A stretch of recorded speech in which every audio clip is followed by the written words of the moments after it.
What's going on, everybody? Josh here with the Crypto Scrapyard, and in today's video I'm going to be showing you how I got my Helium Bobcat Miner out of sinking mode and actually into synced mode, and to where it's earning much more rewards than it was. So let's get right to it.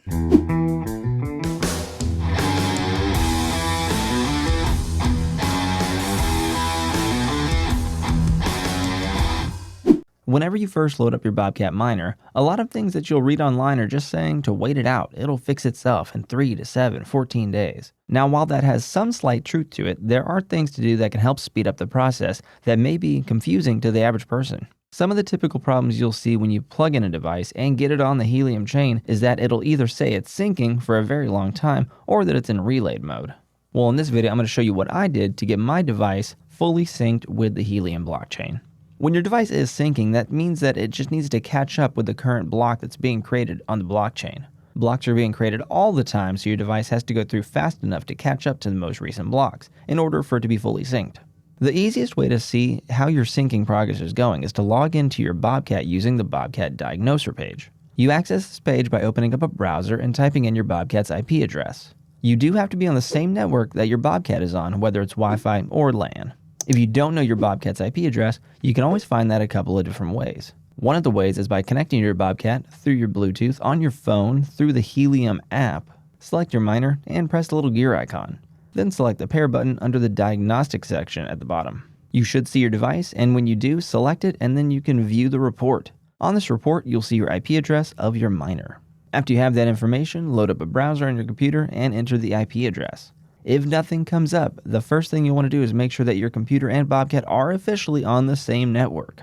If you know that they're on the same network, then go back to the URL and make sure to type http:// and then your IP address instead of the default HTTPS, because sometimes your browser will default to HTTPS when you need to do only HTTP. So hopefully that works for you, and once you're successfully logged in, you will see your Bobcat Miner's name at the top and then some menu buttons on the left-hand side. An important one is the first one at the top called syncing. It'll show you how big the gap is from the latest block created on the chain and the block that your Bobcat is currently on. You want this number to be as low as possible, so just typically 0 or even -1. Sometimes this gap will get large or never catch up, and you could simply resync the miner and it should shrink the gap again. But if your device is like mine, it was syncing for more than 10 days, and it never caught up to the latest block. This was obviously impairing my ability to mine and get rewards, and that's valuable time and money right there. So if you want to catch your device up quickly, here are some steps you could take. The first thing you want to do is select the miner option and take a look at some of the details there. This page will show you a lot of information including NAT type, port forwarding, and IP addresses. Down in NAT type, the best thing for it to say would be none. This means that there are no restrictions on your NAT. If it says something other than none, like restricted or something like that, then there may be issues with your internet service provider or port forwarding. Then if you go down a little more to ports, you should see open for all these options. If you see anything like closed or refused, then your Bobcat most likely isn't port forwarded correctly and is not talking to the outside world. Ports are most commonly blocked on the router's part, so you'd have to Google how to log into your current router and port forward to that specific port. Once you're done port forwarding, you can confirm that the port is open by going to canyouseeme.org and typing in the port you want to check. So if your port is not forwarded correctly, you'll want to check and make sure your modem is in bridge mode and not performing its own routing. Some modems are combo modems that provide internet but also route the internet and give out Wi-Fi signals and things like that. Usually these modems can be set to bridge mode or IP pass-through mode, which disables every single feature except the passing through of internet. And usually after you enable this mode on your modem, the entire routing job will go solely to your router and all the port forwarding you did should take effect. Again, most modems are different and may not even be able to go into bridge or IP pass-through mode, so it all depends on your internet service provider. You can try Googling the model number of your modem to see if you can put it in bridge mode or IP pass-through mode yourself. If you can, great, go ahead and do that. If you can't do it yourself, call your internet service provider and see what solutions they may offer for you. There's a possibility that they may need to give you a static IP address if they haven't already, but you'll have to call them to figure that out. So let's skip ahead in time and say that you've bridged your modem and the port has been forwarded correctly and it says successfully open on canyouseeme.org. You'll then see it open 4 times under the ports area of the diagnostic page. Go ahead and click back till you get to the main menu, and we're going to click Resync Miner. A warning will pop up telling you exactly what it's going to do. Read that carefully, and if you're comfortable with it, hit OK. It'll then tell you to type I agree and then hit OK again.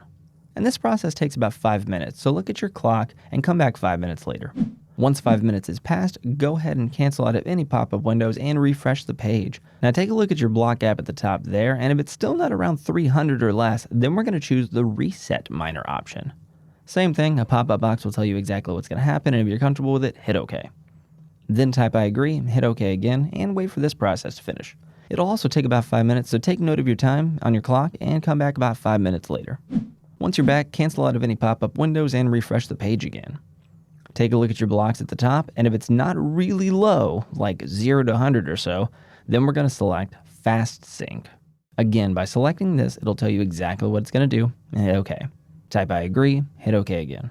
Now this process is going to take at minimum 1 hour, so again, take note of the time on your clock and come back an hour later. After an hour has passed, cancel out of any pop-up windows and refresh the page again. Now you should be able to see a noticeable reduction in the gap of blocks, and it definitely should be around 100 or less. At least mine was. This is a good thing, so maybe every 15 minutes go ahead and refresh the page and see if the gap has shrunk down.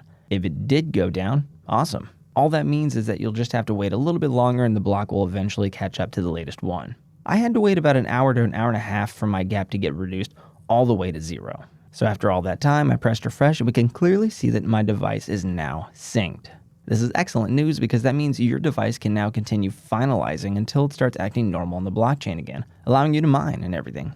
Now, even though it says synced on here, it may take anywhere from a few hours to a couple of days to sync over to the Helium app or the Explorer map. Also, if your device was relayed, the relay message should eventually drop off very soon as well. At this point, it's just a waiting game. Make sure your antenna is as high as it can be and close to a wall or window so we can start witnessing other devices. For me, my device took almost exactly 12 hours to replicate on the Helium app and Explorer map. It finally showed up as synced and the relayed message disappeared. Since then, my earnings have shot through the roof and I only plan to keep upgrading my rig. And there you have it. If this video helped you out, be sure to shoot a like and subscribe down there because that'll really help me out. I'll see you guys in the next video.